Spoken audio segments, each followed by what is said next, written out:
Gracias por continuar con nosotros. Es 2 de noviembre, asueto nacional, y una fecha en la que los salvadoreños acostumbran visitar los diferentes camposantos. Es el Día de los Difuntos. Hay diferentes tradiciones para recordar a los seres que ya partieron, pero la muerte de un ser querido también es uno de los golpes más difíciles de superar.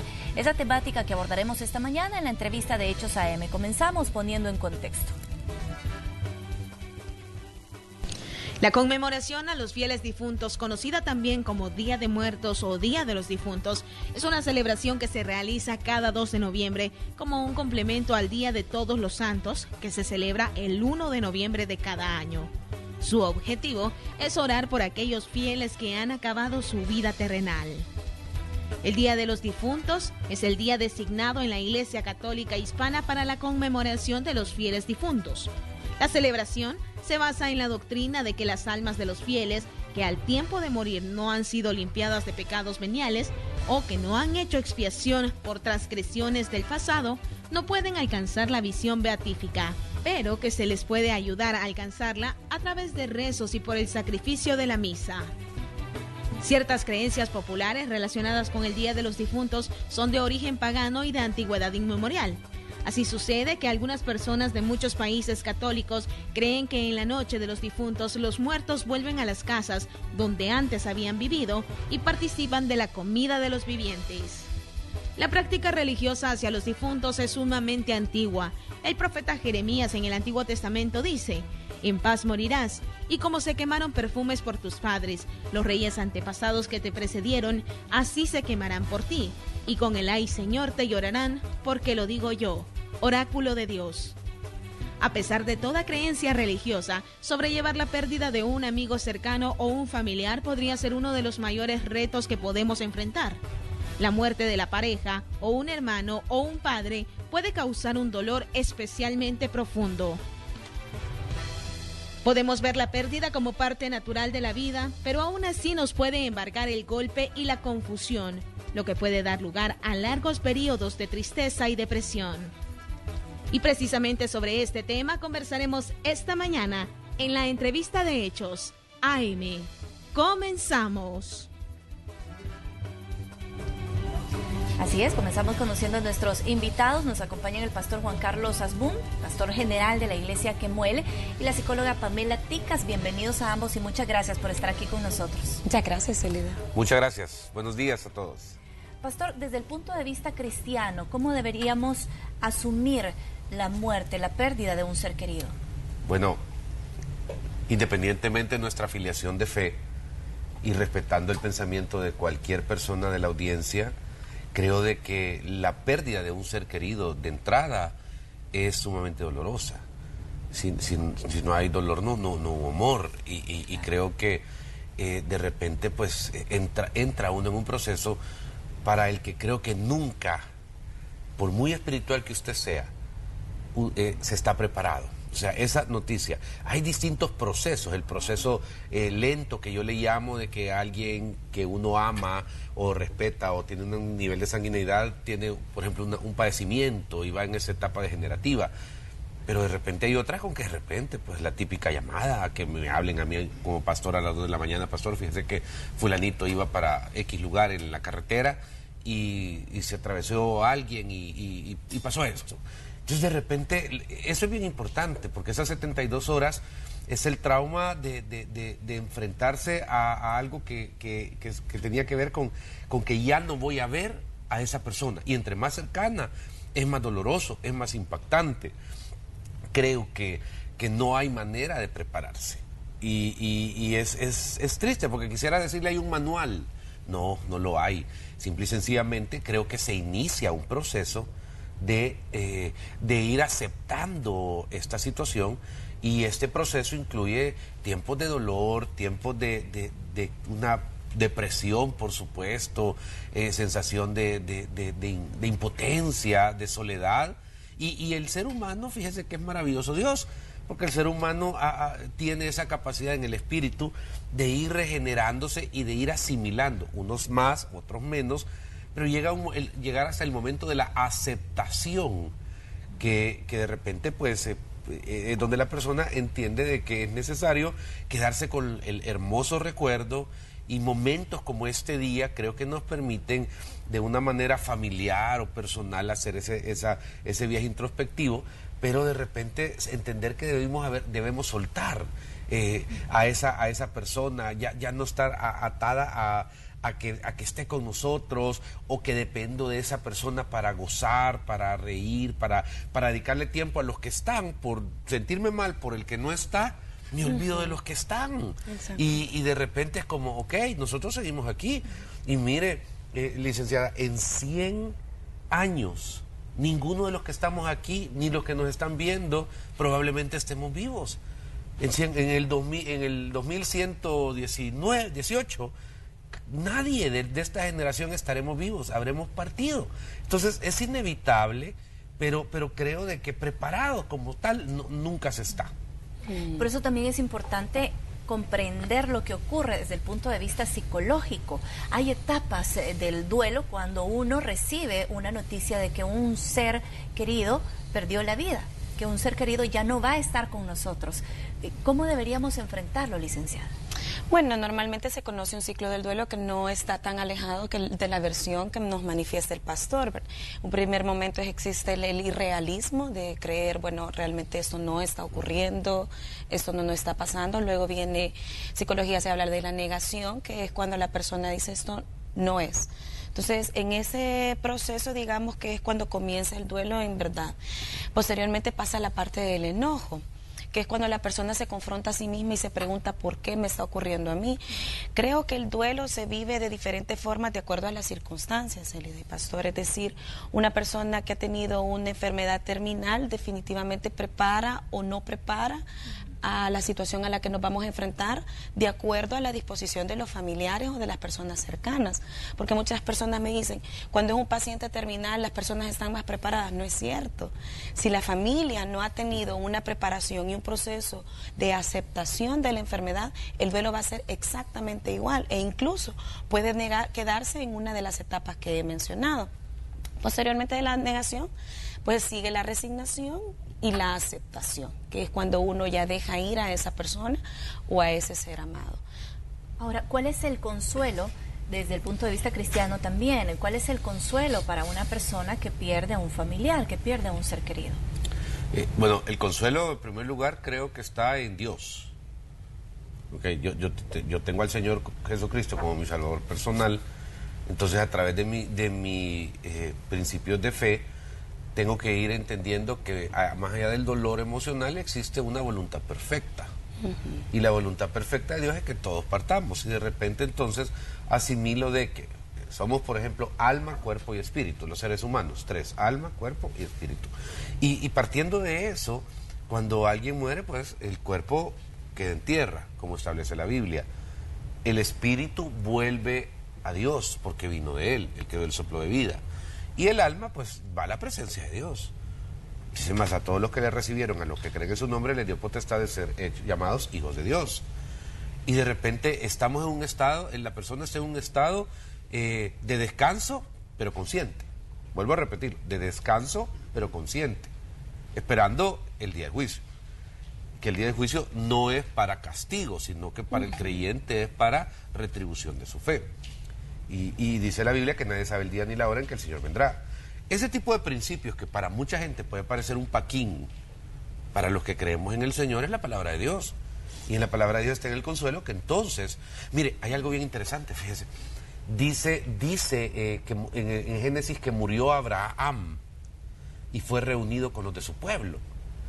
Y de repente dice de otra parte, y murió Isaac y fue enterrado y fue llevado con los suyos.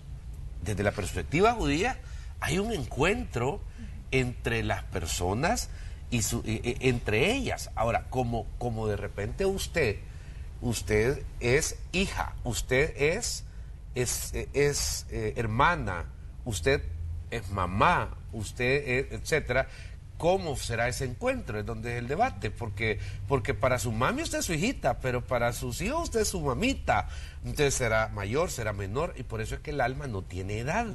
Un niño que muere de un día de gestación Así como un anciano que muere de 125 años, de la misma manera tiene un alma que no madura, no envejece, no crece, el alma no. Entonces, de repente es hermoso encontrar de que la Biblia nos da esperanza de ese encuentro, no solo con nuestro Señor y Salvador, sino que esa perspectiva del reencuentro emocional. Y creo de que es bonito entenderlo así, y ahí es donde puede venir el consuelo, a través de la fe. Hay personas de distinta afiliación de fe. La Iglesia Católica tiene una perspectiva que respeto sobre ciertos temas. Los judíos tienen otra. Y así creo que distintas religiones tienen una manera muy particular de pensar. Pero cuando usted encuentra un denominador común, es de que es a través de la fe que me tiene que llevar a la aceptación de qué es la voluntad de Dios.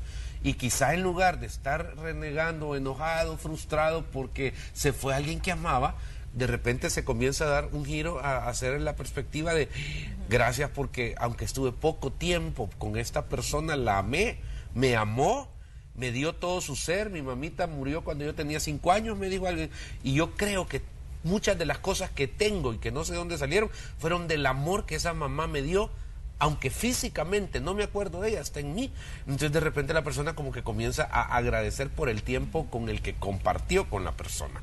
¿Qué papel juegan las tradiciones dentro de todo esto, licenciada? Muchos salvadoreños este día amanecen y desde muy temprano se preparan para visitar los diferentes cementerios, los camposantos. Algunos incluso pasan todo el día ahí, comen, se reúnen en familia, en lo que están limpiando las tumbas, colocando los arreglos florales, y se convierte en un día de recuerdos bonitos. Sí. Pero también hay personas que también este día acuden a los diferentes cementerios y se la viven muy triste. Sí. El recuerdo es doloroso. Ahí también observamos personas que incluso llevan mariachi. Se vive desde diferentes puntos de vista y me parece que todo es válido, pero ¿cómo se debe enfrentar esta situación para las personas que lo viven de manera muy triste y para las personas que ya lo recuerdan como algo muy bonito también? Creo que las personas que tienen una experiencia positiva después del fallecimiento de un ser querido están pensando precisamente en qué actitudes o qué acciones ellos tomaron cuando este ser se encontraba en vida. Normalmente, Célida, cuando existe un duelo, existen muchas preguntas acerca de cuál fue nuestra actividad, nuestra función, cuál fue nuestro pensamiento, realmente le dedicamos tiempo a esa persona, realmente fuimos 100% con esa persona. Entonces, cuando este sentimiento no se cumple, existe mucha culpa. Y ahí es cuando la persona se comienza a preguntar a sí misma, pude haber hecho esto, pude haber hecho lo otro, tendría que haber sido más dócil, etcétera. Creo que una persona que normalmente tiene sentimientos de culpa tiene que dejar ir este sentimiento para poder encontrar la paz, debido a que no podemos cambiar definitivamente la percepción de qué fue lo que se hizo mal, pero sí podemos trabajarlo en qué hicimos bien, y por ende esto le va a dar a esa persona una estabilidad emocional que necesita. Hay muchas personas que me preguntan o me dicen, ¿cómo puedo dejarlo ir si yo no le dije que la amaba, si yo no fui un buen hijo? Entonces, y luego falleció. Creo que ahí sí tiene que ver mucho el tema familiar y el tema espiritual. Las familias salvadoreñas creo que tenemos la fortuna de ser familias muy unidas, a diferencia de otro tipo de culturas en las que se maneja el duelo de una perspectiva un poco más individual, introspectiva. En las familias salvadoreñas nosotros compartimos nuestro duelo, y esto creo que es una de las principales fortunas que podemos tener a la hora de dejar ir una persona. Muchos me dicen, lo mejor es no hablar de esta persona.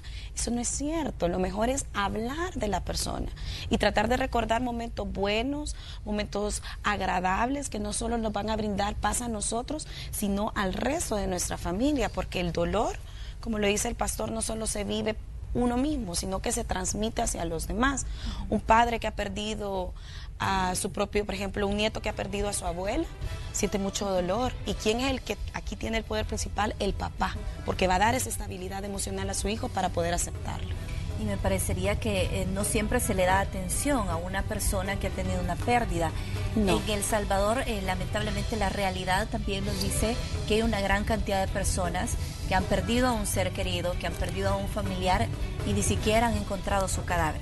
Sí. Estamos hablando de las personas que han desaparecido. Así es. Entonces también en este caso, ¿cómo se asume esa pérdida? ¿Cómo recuperarse? En esos casos normalmente quedamos en un proceso de negación, Celia. Cuando hay un proceso de negación, nosotros no nos sentimos capaces de poder dejar ir a esa persona porque no entendemos qué fue lo que ocurrió. Y aquí sí creo que necesitamos ayuda externa. No podemos llevar esta carga por nosotros mismos, porque las preguntas que vamos a tener y las situaciones imaginarias que vamos a hacer, vamos a tener probablemente un caso de psiquiátrico que ya tiene que tener fármacos. Entonces sí, la parte espiritual tiene que estar de la mano con esta persona para poder comprender que fue un proceso de fallecimiento y dejarlo ir y seguir, cerrar el ciclo precisamente del duelo. Bueno, tenemos que hacer una pausa comercial, pero yo le hago la invitación para que usted se quede con nosotros. Seguimos conversando de este tema cuando regresemos.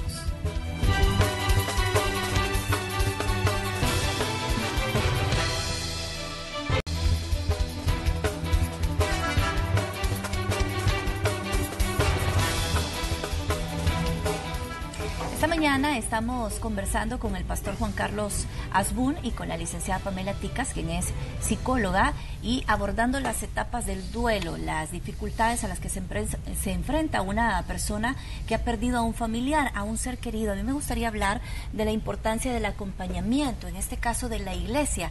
Pastor, ¿cuál es el acompañamiento que se da a una persona que está en esta etapa tan difícil, tan dolorosa de haber perdido a un familiar, a un ser querido?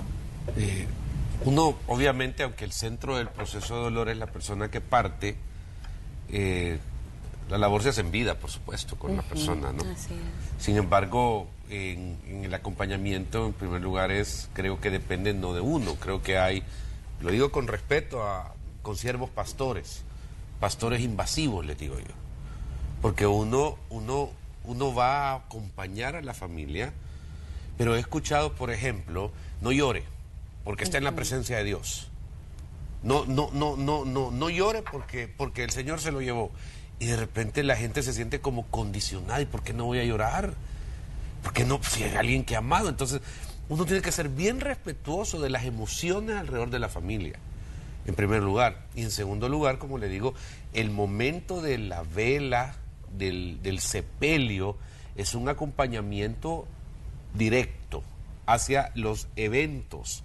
O sea, y también hay un punto. Si el difunto tenía un tipo de fe diferente a la mía, y entonces creo que es importantísimo respetar la fe del difunto, porque no podemos ser chocantes alrededor del tema.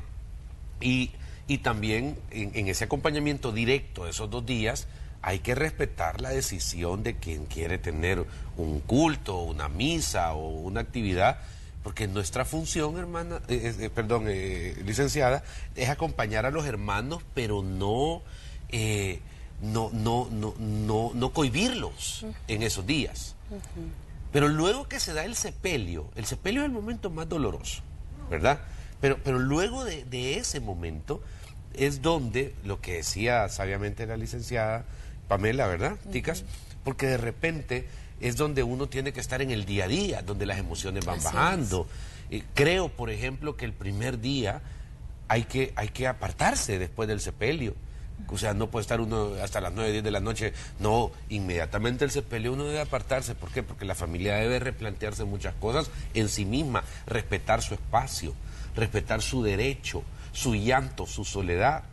Pero luego viene ese proceso por el cual, desde que conocemos al Señor, hemos venido trabajando, en el cual comenzamos el proceso de aceptación. Y creo que ahí no solo las oraciones, que son válidas, sino que un tipo de llamadas, de visitas, dependiendo de la necesidad o de la disponibilidad de los dolientes. Pero ser respetuoso, siempre he creído eso, porque esos 100 días post-mortem de alguien es donde uno creo que tiene la capacidad de avanzar. Y vienen preguntas. Es interesante porque después del proceso de dolor vienen las preguntas: pastor, ¿y dónde está? Y pastor, ¿y qué pasó? ¿Y por qué me pasó a mí? Me explico, la culpa, etcétera. Y es donde creo que a través de la Biblia uno puede dar respuesta a todas esas incertidumbres. Sí. Ahora, también vivimos en un país donde parece que hasta cierto punto se naturaliza la muerte. Sí. El fenómeno de la violencia deja a diario 9, 10, 11 personas fallecidas. Sí. ¿Cómo se enfrenta el concepto de la muerte ante una realidad como esta? Sí, creo que, bueno, desde el periodo de la guerra nuestro país tiene un proceso de duelo bastante grande, en el sentido de que muchas familias tuvieron que ver partir a sus hijos, y bueno, ahora con la violencia que tenemos se ha incrementado un poco la tendencia a pensar que la muerte es algo que sucede, pero tampoco creo que se ha llegado al concepto de se acepta como un proceso normal en el ser humano, porque todos lo sufrimos en el momento que llega. Creo que las familias salvadoreñas, más que naturalizar el proceso de la muerte, están aprendiendo a cómo sobrellevar estas situaciones que nos mantienen en alto riesgo y que nos permiten o nos prejuician a mantenernos siempre en un estado de alerta, lo cual no es bueno ni beneficioso, porque mantenerse en un estado de alerta pensando siempre que nos vamos a morir o que este es nuestro último día también nos hace tomar decisiones que probablemente no sean las indicadas o las correctas. Creo que la juventud aquí sí tiene un proceso bastante interesante en el cual piensa, bueno, qué es lo que va a ocurrir mañana, la sensación del futuro. Pero sí tenemos que nosotros mantenernos pensando que en el presente nosotros tenemos que actuar de la mejor manera y no pensar en la muerte como una decisión natural, sino como una decisión, como bien dice el pastor, que viene de Dios y que por tanto nosotros tenemos que hacer en vida lo que nos corresponde. Y bueno, ahí me imagino que usted nos puede compartir también la experiencia, pastor. Usted trabaja con jóvenes y ahora es tan frecuente escuchar esta frase de sabemos que salimos de la casa pero no sabemos si vamos a regresar. Entonces como que estamos percibiendo la muerte de una manera distinta. Como que estamos listos para que pase hoy, ese es el punto. Y en realidad no lo estamos. Y en realidad no lo está. Uno tiene que... Mire, vivimos en una sociedad complicada, no es la peor sociedad del mundo. O sea, podemos ir a países donde de plano la cosa es peor por índice de niveles de población, etcétera. Pero como somos un país pequeño, con 5 o 6 millones de habitantes, el shock de las 12, 20 es traumante, es horrible. Lo ideal sería que fuera el nirvana y que aquí no muriera nadie por causa violenta y todo es amor y paz, y etcétera. Sin embargo, el mundo es así en este momento. El temor, creo yo, a Dios se ha enfriado. Entonces, si usted se imagina, ¿cuántas muertes trágicas hay en el año? 4.000, 3.000, según los últimos años. Ok, quiere decir que si fuera una a una, hay 3.000 personas que decidieron matar a otro.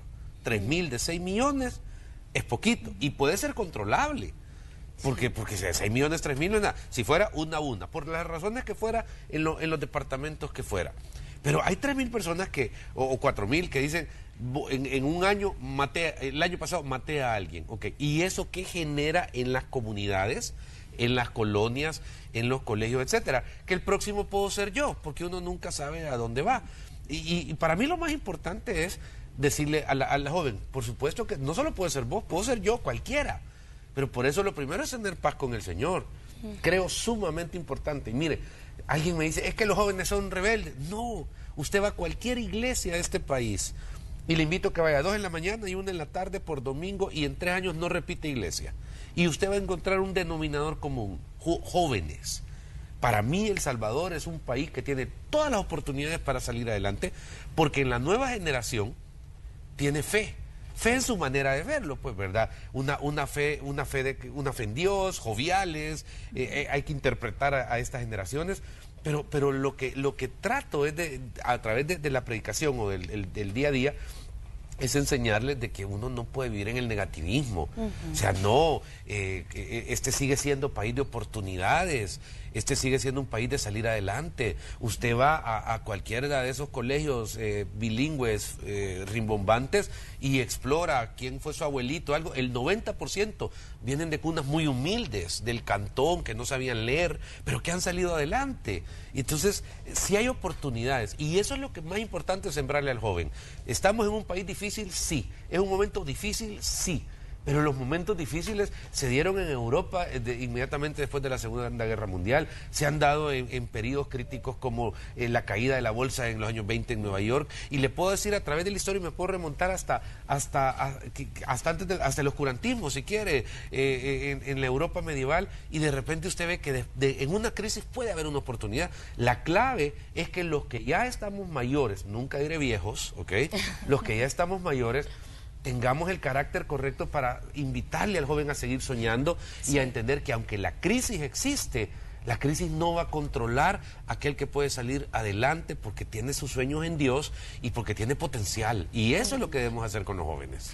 Ya que hemos hablado también del acompañamiento de los familiares, de los seres queridos, licenciada, ¿cuáles son esas señales a las que deberíamos estar atentos, que podemos observar en una persona que está todavía atravesando esta etapa de duelo, como para decir, realmente necesita ayuda profesional, psicológica, psiquiatra, acudir a una iglesia por acompañamiento, por mayor apoyo psicológico, también ahí espiritual, digámoslo así, pero importante que estemos atentos a esas señales, porque por lo general directamente no decimos, ay, no, yo necesito ayuda. No. Difícilmente vamos y buscamos a un profesional. Sí, normalmente nosotros creemos que lo podemos solucionar por nuestra propia cuenta. Importante mencionar que cuando existe el sepelio, muchas personas se quedan en la etapa de la resignación, no de la aceptación.